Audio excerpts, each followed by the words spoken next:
Hello,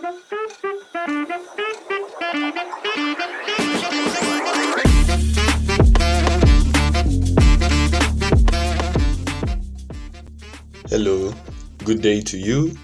I hope you're doing well. Welcome to the space where we talk about the process, the pleasures, the pressures of creating art and everything in between. If you're here in the last episode, thank you so much for tuning in again. If you're new, welcome to the tribe. Karibu Sana. I'm Ibalai and you're listening to the priming. So I'm currently coming out of a creative block. While I was still in it, while I couldn't create, I got me thinking about creativity, the aspect of creativity as a whole. Just understanding what creativity is, where it comes from, because every single individual has a different way of getting in touch with their creative self. Creativity is the ability of a person to create something new and valuable. Sometimes you might actually be unable to get the real value of what you've created, or you might not think it's new because they always say there's nothing new under the sun. You can never reinvent the wheel. You get most of the things that people create are mostly recreations of different things that actually exist already, and they are just doing it in their own way, getting inspiration from the world. But it's still new because it's the aspect of it being rare. You can't get the same exact thing anywhere else. That's what makes it new.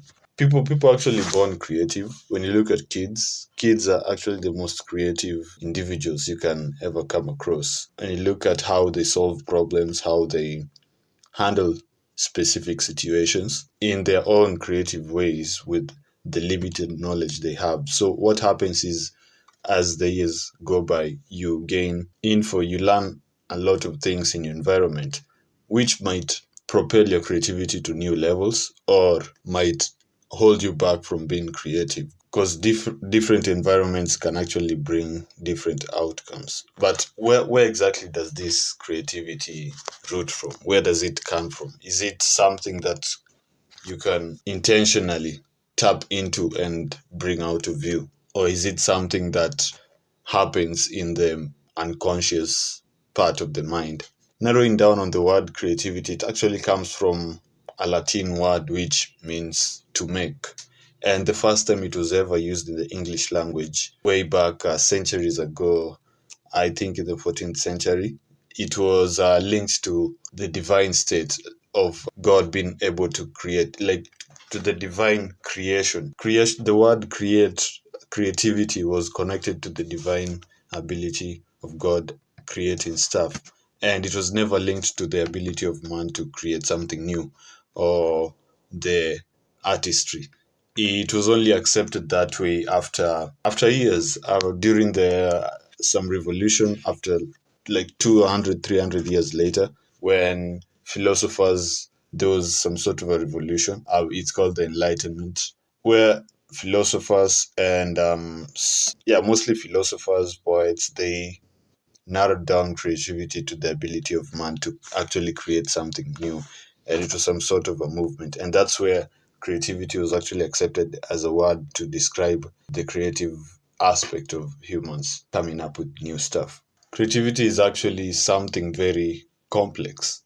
It's not as simple as some people might put it, or how some books might put it, or journals. So people who've studied all this, it's actually very complex. It's not something that you can measure. You cannot say, okay, I guess you can, but you cannot literally measure the volumes of creativity. You can know when you have high levels of creativity and when you have low levels of creativity. What do you do when you get to that point when you can't create?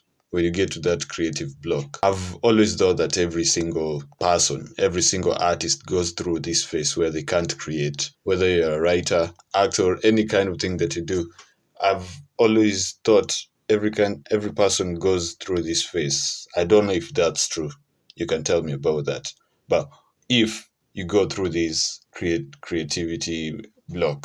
block, what do you do to come out of it? For myself personally, I've not narrowed down a specific method that I use to come out of it, but what I usually do, I try to do the things that I enjoy doing, things that isolate me away from the thought of thinking about how I need to be creating something.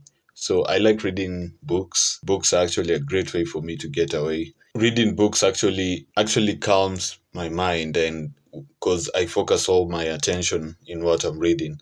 And sometimes I actually get inspiration from what I'm reading, and that sparks me to like try and get back to creating. But I don't read it actively thinking that I need to be back. I just do it as something that distracts me. So I guess for most people they need distraction from the thought of creating, or the need distraction from the need of creating, because when you hold on to that need that you have to create something, it's not going to help you get back into your creative element. But also what I do, I just allow myself to, sometimes I just create stuff that doesn't have to make sense. I love sketching. I love sketching a lot. And I usually get myself to sit down and just pick a pen, not knowing what I'm doing. So sometimes I just scribble. I scribble random stuff on a piece of paper. It doesn't have to make sense to me or anyone else, but I allow that to be my way of letting go, getting free and loose, and like untangling my mind so that I can have a clear thought process that's not weaving around, because you might actually get yourself lost in thinking about a lot of stuff and you try to connect them, and that's how you get to a barrier. So I was reading this article on how the I'm a big fan of how the human mind works. I came across this article that was about how it was just trying to explain how creativity happens in the human mind. They stated that creativity actually happens when different parts of the brain seem to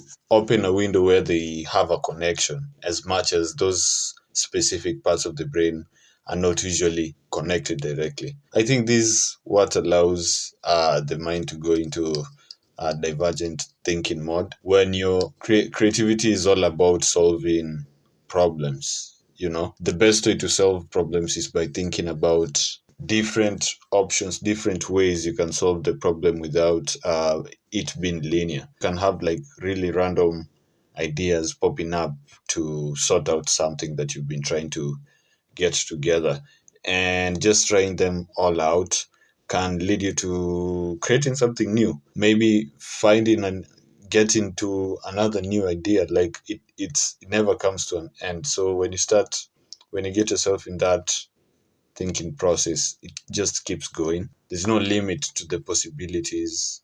There's no limit to what you can actually achieve going that way. And I encourage more people to actually embrace their creative end. Whenever you meet someone and you get into the conversation of being a creative or being an artist, I don't know why people love dismissing their creativity, dismissing the ability of being creative.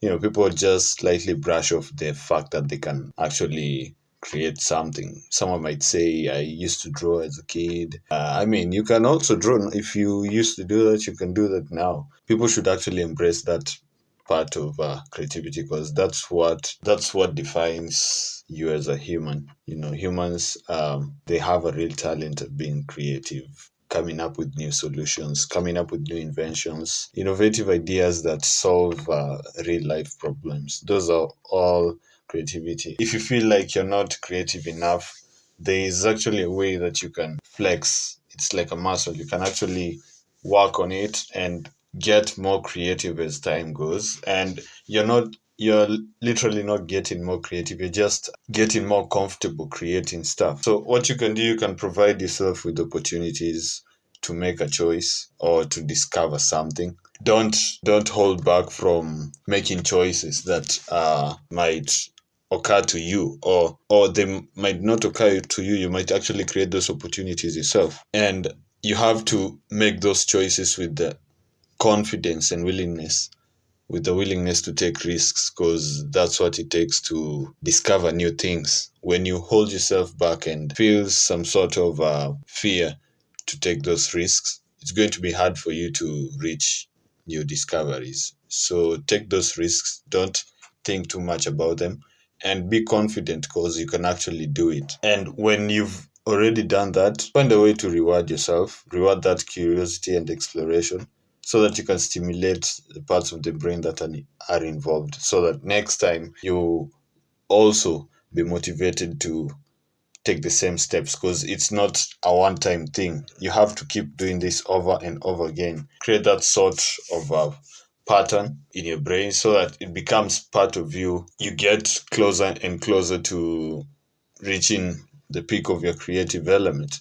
When you feel like you're actually reaching at the peak of your creative element, there's no end to it. When you're closer to it, the moment you stop flexing that creative aspect of your brain, it's kind of starts decaying, and you have to start all over again when you're getting back. So just keep doing it every single day, every single opportunity you get, and your creativity will rise to levels that you yourself might not have ever imagined. And you might be doubting yourself, but I want you to think about those moments that you are under immense pressure, in a situation where you had to make a decision real quick, a really smart decision that solved. You probably made the best decision there, or maybe not. That doesn't mean you're not creative, but when you're faced in times of immense pressure, you kind of have no choice but to take that risk, because taking a risk means that you might actually be going for something that won't work. But that's the point of learning, because when you go for something that doesn't work, next time you'll know better. That actually expands, makes your creativity even more wide, because now you know the options that you can take, you can take, and you know the option that you cannot take. So this clearly just states that the more you do it, the better you get at it. Go out there, take risks, make choices, discover new things, and wake up the next day, repeat.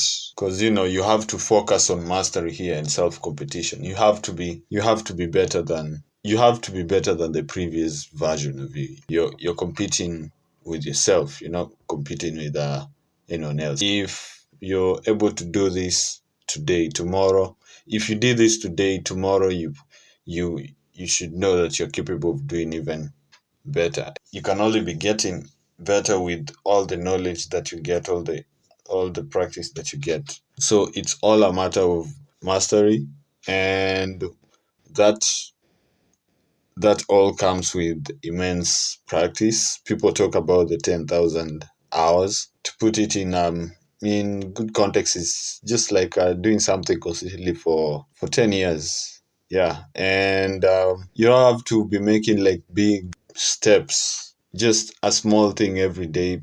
If you're focusing on a specific skill, no matter how small it is, just dwell on it, and when you feel like you're in a position that you're comfortable, move on to the next one. Keep at it for consistently, because consistency is king. Consistency is what will the human brain is it's very flexible. The human mind, it's very flexible, very plastic. The more you mold it, the more chances you get the best shape that you want to get out of it. In this digital age, we have with all the technology that we have right now, that also expands the amount of opportunities that we have to explore our creativity. You can actually leverage this and make the best out of it. Yeah, thank you so much for tuning in, and see you again next week on Wednesday. As always, I'm leaving you with something I picked from a couple of conversations that I love having with people around. You are who you think you are.